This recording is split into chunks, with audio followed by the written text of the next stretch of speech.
Hello dear aspirants, a very warm welcome to Bodhisattva PCS. This is 6th month plus current affairs series for 68 BPSC mains examination और इस series के अंतर्गत हमने शुरू किया international relation और economic, Bihar special economic और जो कन्वेंशनल इकोनॉमिक है उस टॉपिक को।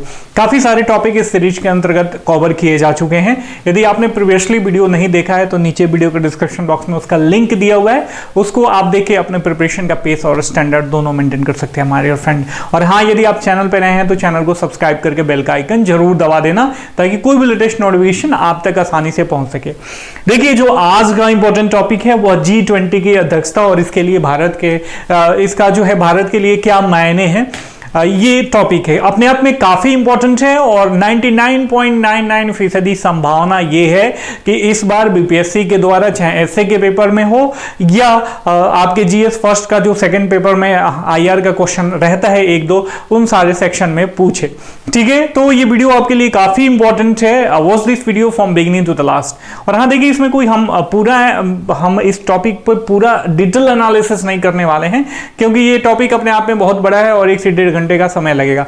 इसमें मैं आपको फ्रेमिंग करके बताऊंगा, संभावित क्वेश्चन बताऊंगा, किन किन आयामों को छूना है और इस पे जो हमारे द्वारा पीडीएफ नोट्स प्रोवाइड कराया जाएगा। आपको नीचे वीडियो को टेलीग्राम ग्रुप का जो लिंक दिया हुआ है उसको क्लिक करके ज्वाइन कर लेना। उसमें सारी चीजों की हर एक आयाम की व्याख्या करी हुई है। जब आप यहाँ पे फ्रेमिंग समझ लोगे और डायमेंशनल अप्रोच समझ लोगे तो उसको पढ़ना बड़ी आसान हो जाएगा। आप उसे पढ़ के शॉर्ट नोट्स बना के अपने प्रिपरेशन का जो है पेस और स्टैंडर्ड दोनों मेंटेन कर लेना। ठीक है, तो देखिए, G20 की अध्यक्षता और इसके लिए मायने, भारत के लिए इसके क्या मायने हैं। तो सबसे पहले यहां से कुछ क्वेश्चंस कैसे अराइज हो सकते हैं, बीपीएससी किन तरीकों से क्वेश्चन यहां से पूछ सकता है, इसके बारे में चर्चा कर लेते हैं। ठीक है, उसके बाद हम फ्रेमिंग के बारे में चर्चा करेंगे कि किन किन आयामों को आपको किन किन तरीकों से जो है कवर करना है माय डियर फ्रेंड। ठीक है, जो पहला प्रश्न अराइज हो सकता है वह है G20 के अध्यक्ष के रूप में भारत की प्राथमिकताओं के बारे में चर्चा करें। जो भारत की जो भी प्रायोरिटीज है, आपको पता होगा G20 जो है वो वैश्विक व्यापार का 75% और वैश्विक जीडीपी का 85% होल्ड करता है, जो भी कंट्री G20 में शामिल है। तो ये अपने आप में कितनी मतलब बड़ी संस्था है, इसका अनुमान इससे लगा सकते हो, उसकी कैपेसिटी से लगा सकते हो। और भारत जो है उन देशों को प्रेजेंट करता है जो या तो विकासशील अवस्था में है या जो अत्यंत ही पिछड़े हुए हैं। तो भारत की जो प्रायोरिटीज है G20 के अध्यक्ष के रूप में, यदि उन प्रायोरिटीज को सफलतापूर्वक वैश्विक मंच पे वो ला देता है और उसका सफलतापूर्वक जो है उसका इंप्लीमेंटेशन हो जाता है, तो ये केवल भारत की ही जीत नहीं होगी। भारत अपने आप में जिन देशों को प्रेजेंट कर रहा है, सबकी जीत होगी। दैट मींस विकासशील और अर्ध विकसित या अत्यंत ही कम विकसित देशों की जो है इसमें जीत होगी। ठीक है, तो ये मायने और ये जो प्रायोरिटीज है काफी इंपॉर्टेंट है, तो इसको ध्यान में रखना है। पूरा डिटेल फॉर्म में आप चिंता मत करना, डिटेल फॉर्म में जो है पीडीएफ नोट्स में लिखा हुआ है काफी आसान भाषा में। ठीक है, क्या आपको, मैं इसलिए समझा दे रहा हूं कि आपको पीडीएफ पढ़ने में आसानी हो जाएगी। क्या आपको लगता है कि हाल ही में वैश्विक मंचों पर भारत की छवि मजबूत हुई है? देखिए, इसका सेकंड पार्ट जो है, फर्स्ट पार्ट तो आपको प्रायोरिटीज लिखनी है और जो प्रायोरिटीज में जो भी मतलब चीजों की व्याख्या करी गई है, प्रायोरिटीज की व्याख्या करी गई है, उससे ही आपको लिख देना है। लेकिन सेकंड पार्ट काफी एनालिटिकल है। ये पूछ रहा है कि क्या आपको लगता है कि हाल ही में वैश्विक मंच पर भारत की छवि मजबूत हुई है। तो देखिए, ऐसी चीजों का जब हम परीक्षण करते हैं, जब हाल ही में मजबूत हुई है, क्या आपको लगता है, तो इसको ऑब्वियस मजबूत हुई है, तो आप इसको कैसे जस्टिफाई करोगे? थ्रू एग्जांपल्स और जो भी सिचुएशंस भारत के सामने आए या वैश्विक व्यवस्था के सामने आए, उसमें भारत कैसे हैंडल किया है उसको, उसके बारे में आप डिटेल एनालिसिस करोगे ना। चाहे अभी हाल ही में आपने देखा होगा ऑपरेशन दोस्त हो और उसमें भारत की जो आपदा राहत कूटनीति जो कि वसुधैव कुटुंबकम के दर्शन पे आधारित है, और इस साल G20 का भी थीम जो है वसुधैव कुटुंबकम या पूरा पृथ्वी एक परिवार है, इस पे आधारित है, थीम है पूरा भारत के द्वारा रखा गया G20 का। तो इस चीज को आप ध्यान में रखना, काफी इंपॉर्टेंट है।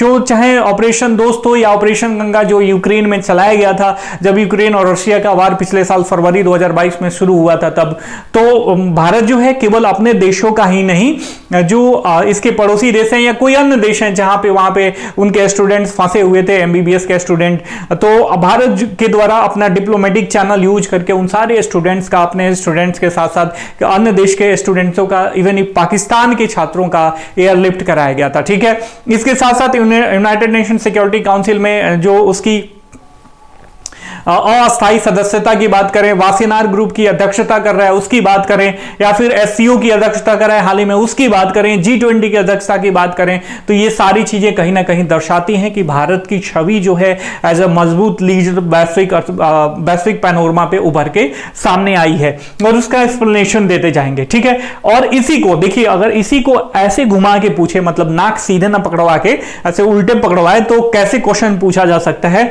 ज्यादा ही एनालिटिकल। क्या भारत वैश्विक मंचों पर नेता बनकर उभरा है?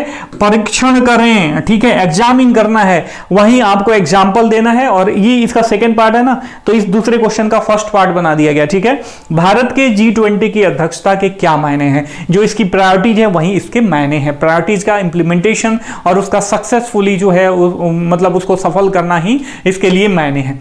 ठीक है, अब देखिए, चूंकि आप G20 के बारे में लिख रहे हो और आपको पता है कि G20 का सम्मेलन जो है पूरे साल भर चलने वाला है, और 32 के आसपास शहरों में जो है पूरे वर्ष भारत के द्वारा जो है G20 के विभिन्न सम्मेलनों का आयोजन करा जाएगा। जो भी इसके सदस्य हैं, जो भी मेंबर्स हैं, जो भी बॉडी है, सब लोग घूम घूम के इन शहरों में देखेंगे भारत की सामाजिक व्यवस्था, आर्थिक व्यवस्था, राजनीतिक व्यवस्था, सांस्कृतिक विविधता और जो उसकी मजबूती है, उन सारी चीजों के बारे में परिचित होंगे, और लोकल जो अच्छाइयां हैं वहां पे उनका प्रदर्शन करा जाएगा। ये हमारे लिए भी काफी गौरवपूर्ण काल है। हमने सदियों जो है एक डार्क पीरियड देखा है। आप इतिहास के पन्नों को पलटोगे, ऑब्वियस आप सीरियस एस्पिरेंट हो तो सारी चीजें जानते हो कि हमने कैसे बहुत उतार चढ़ाव के साथ जो है अभी तक का हमारी जर्नी रही है। जहां आजादी के समय हमारे पास खाने को लाले थे, आज हम मार्स तक पहुंच चुके हैं, और अब कोविड-19 का जो हाल ही का एग्जाम्पल दें, जिसमें सारी वैश्विक अर्थव्यवस्थाएं बहुत बुरी तरीके से प्रभावित हुई, और भारत जो इतनी बड़ी जनसंख्या और इतनी बड़ी विविधता के साथ अपने आप को संभाला और रिकवरी करा, अपने आप में काफी ज्यादा प्रशंसनीय है। और इसके बाद जो है हमें इन संस्थाओं की जो जिम्मेदारी दी जा रही है वैश्विक नेताओं के द्वारा, विश्व के देशों के द्वारा, ये अपने आप में शो ऑफ करता है कि भारत ऑब्वियस जो है एक वैश्विक लीडर के रूप में उभरा है। ऐसी भूमिका वगैरह करके जो हम सारी चीजें लिखेंगे, मैं बता रहा हूं ये एक भूमिका का पार्ट है। ठीक है, तो ऑब्वियस अब देखिए, अब G20 अपने आप में काफी इंपॉर्टेंट टॉपिक है। ठीक है, और आपको जैसे मैंने बताया कि 32 के आसपास शहरों में जो है इसका सम्मेलन होगा, और जून 2023 में शायद 22 और 23 जून को जो है शेड्यूल्ड है पटना में भी G20 का सम्मेलन होगा। तो अब यहां से चूंकि you are writing for BPSC, तो जहां पर रिलेवेंसी हो ना वहां पे बीपीएससी का इनपुट दोगे, तभी आपका क्वेश्चंस का जो आंसर है वो स्टैंड आउट होगा। देखिए, मैं आपको बताना चाहूंगा, मार्केट में बहुत बड़ी बड़ी एजुकेशन टेक्नोलॉजी कंपनियां जो है, टेक्नोलॉजी पे बेस्ड एडू कंपनियां आ चुकी हैं, और सब लोग मैं देख रहा हूं ना, मैक्सिमम 99% एक छलावा है।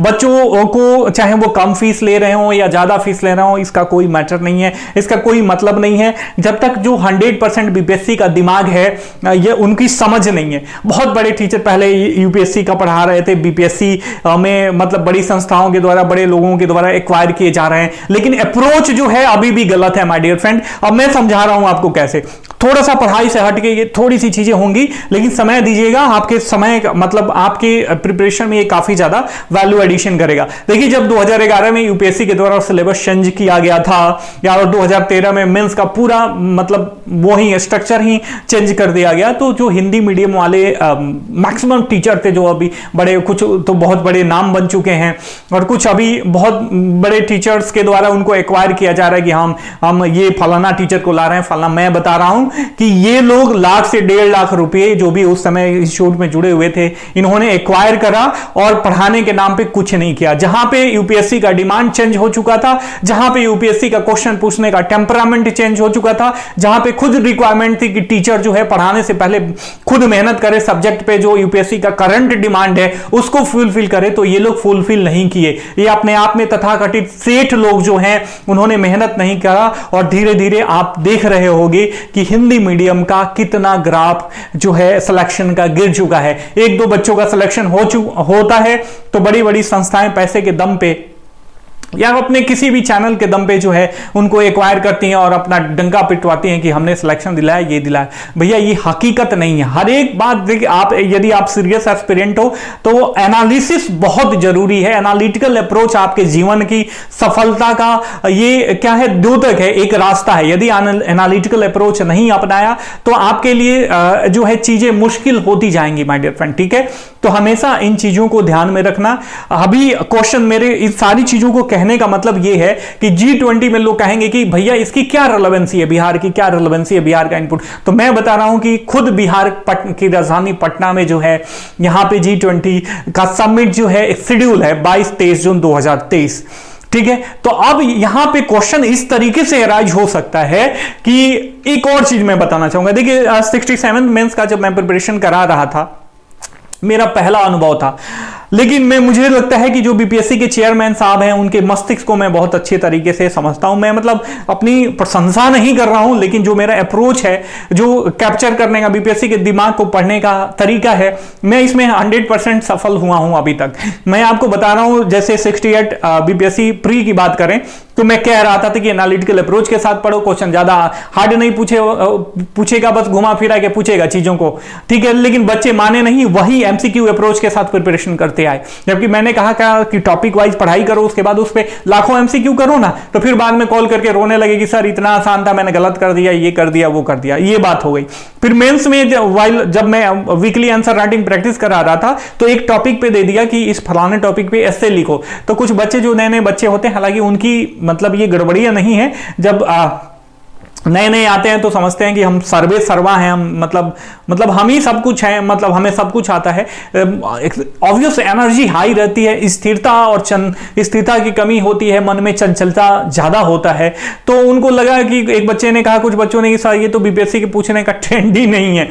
और मैं आप देखोगे 67 शायद जीएस फर्स्ट पेपर या सेकंड पेपर में किसी खास एक पर्टिकुलर टॉपिक पे पूछ दिया था कि इस पे निबंध लिखें, ठीक है। तो एक करारा तमाचा था। जो बच्चे ऐसे सोचते हैं कि भैया देखिए एक्सपेरिमेंट हमेशा जरूरी है, एनालिटिकल अप्रोच आपके जीवन के हर एक हिस्से में हमेशा जरूरी है। तो आप एक्सपेरिमेंटल बनोगे, आप कुछ नया करने की कोशिश करोगे, तभी आप सस्टेन कर पाओगे माय डियर फ्रेंड, ठीक है। तो इस चीज को ध्यान में रखना और अपने मन में किसी भी टॉपिक को पढ़ो तो काफी ज्यादा स्थिरता के साथ समुराई के जैसे युद्ध करो। आप जापानी मूवी देखते होगे तो समुराई को युद्ध करते देखोगे तो वो इतना भयानक युद्ध करता है, रक्तपात कर देता है, अपने दुश्मनों को धराशायी कर देता है, लेकिन उसके मस्तिष्क पे देखोगे तो चंद्रमा की शीतलता टपक रही होती है। मतलब उसके चेहरे पे देखोगे तो वाइल मतलब जब वार कर रहा होता है तब भी, ठीक है, क्रोध नहीं दिखता है। तो माना कि आप जितना अंदर गहराई में अपने आप को पहचानोगे, विपासना का यही तो कंसेप्ट है, अपने आप को जानो, सफलता सुनिश्चित है माय डियर फ्रेंड, ठीक है।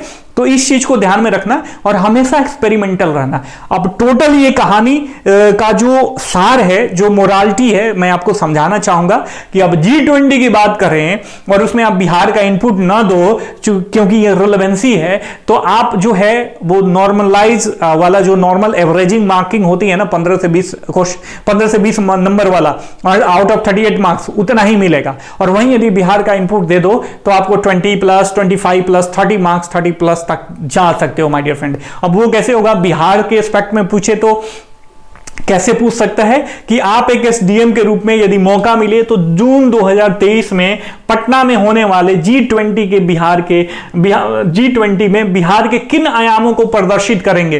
काफी ज्यादा मतलब ये एक सिचुएशन हो गया, केस स्टडी हो गया। इसके साथ साथ बिहार के लिए इस सम्मेलन की क्या मायने हैं, ठीक है। अगर मान लो कि आप G20 में इन दोनों क्वेश्चन में से कोई एक पूछ दिया और उसमें ये बिहार के 2 पार्ट का आप इनपुट दे देते हो, तो क्या आपका आंसर राइटिंग का डायनामिज्म नहीं बढ़ेगा? बिल्कुल बढ़ेगा और नंबर गेन करने की संभावना बढ़ जाएगी माय डियर फ्रेंड, ठीक है। तो ये चीजें अब आप सोचना, आप खुद से सोचना कि बिहार के लिए, बिहार के किन किन आयामों को आप प्रदर्शित करोगे। ठीक है, काफी स्टैंडर्ड क्वेश्चन है। अब देख लीजिए, मैं फ्रेमिंग बता देता हूं, वीडियो जो है ज्यादा लेंदी नहीं बनाऊंगा, फ्रेमिंग बता देता हूं जल्दी जल्दी से। ठीक है, भूमिका लिखेंगे, अध्यक्षता जब स्टार्ट होगी, अध्यक्षता के क्या मायने हैं, तो अध्यक्षता से रिलेटेड भूमिका लिखेंगे, जैसे कि मैंने पहले बताया। उसके बाद यदि याद ऐसे पूछे कि G20 क्या है, तो यहां से G20 के परिचय के बारे में लिखेंगे एज ए इंट्रोडक्शन। ठीक है, उसके बाद क्या भारत जो है वैश्विक ताकतों के बीच नेता बन के उभरा है, इसको जस्टिफाई करेंगे। पूरे मतलब पीडीएफ नोट्स में ये सारी चीजें हैं। इसके साथ साथ भारत का वैश्विक मंचों पे प्रदर्शन, ये दोनों एक दूसरे के से मतलब को रिलेटेड हैं, तो ये दोनों का इनपुट रहेगा। ठीक है, भारत की प्राथमिकताओं के बारे में चर्चा करेंगे और अंततोगत्वा कंक्लूजन लिखेंगे। इन फ्रेमिंग के अंतर्गत हमें G20 को कवर करना है। और हां, केवल प्राथमिकताओं से ही यहां पे कहा, इन्होंने करा है ना, शॉर्ट आंसर रहेगा, तो हो सकता है कि G20 में भारत के एज ए अध्यक्ष के रूप में क्या क्या प्राथमिकताएं हैं, इसके बारे में चर्चा करें। तो इन प्राथमिकताओं के बारे में आपको चर्चा कर देना है, लिख देना है, ज्यादा कुछ नहीं लिखना होगा। ठीक है, उसके बाद अब प्राथमिकताएं कौन कौन है, जैसे ग्रीन डेवलपमेंट, इसमें सारी प्राथमिकताएं वही हैं जो कहीं ना कहीं विकसित देश अचीवमेंट कर रही हैं और अपने पक्ष पोषण के लिए अब वो विकासशील देशों पे सारी चीजें मतलब उनको जिम्मेदार बनाने की कोशिश कर रहे हैं। जैसे पहला टॉपिक ग्रीन डेवलपमेंट की बात करें तो कार्बन एमिशन को लेकर हमेशा ही विकसित और विकासशील देशों के बीच में झगड़ा होते रहता है, मतलब टसल होते रहता है कि विकासशील देश कहते हैं भारत से कि भैया तुम विकसित देश कि तुम अपना जो है एमिशन कम करो। भारत कैसे एमिशन कम कर सकता है, भैया तुम विकसित हो चुके हो, तुम्हारे पास सारी चीजें हैं, प्रॉस्पेरिटी है, इकोनॉमी पावर हो तुम, तो तुम दो ना, या तो हमें पैसा दो या तुम ग्रीन डेवलपमेंट जो भी है या ग्रीन टेक्नोलॉजी है उसमें इन्वेस्टमेंट करो, हमें टेक्नोलॉजी दे दो, ग्रीन टेक्नोलॉजी। तो तब क्योंकि हमारा भी पब्लिक जो इतना है, वैश्विक जो पॉपुलेशन है उसमें हम चाइना को सरपास करके सबसे अधिक जनसंख्या वाले देश बनने वाले हैं। तो ये सारी चीजें अगर हम प्रोडक्शन नहीं करेंगे तो हमारा डेवलपमेंट कैसे होगा। ठीक है, तो ये चीजें ध्यान में रखना। और ये केवल भारत की समस्या नहीं है, हर एक विकासशील और अर्ध विकसित या कम विकसित देशों की समस्या है। इसके साथ साथ प्रधानमंत्री के द्वारा ये लाइफ का कॉन्सेप्ट दिया है गया है, लाइफ स्टाइल फॉर इन्वायरमेंट को डेवलप कर, चूंकि मतलब भारत की सनातन संस्कृति की एक देन है, कैसे हमारा जो पुरातन कल्चर था उसमें हम प्रकृति से कैसे अटैच थे, कैसे प्रकृति के हर एक एस्पेक्ट की हम पूजा करते थे।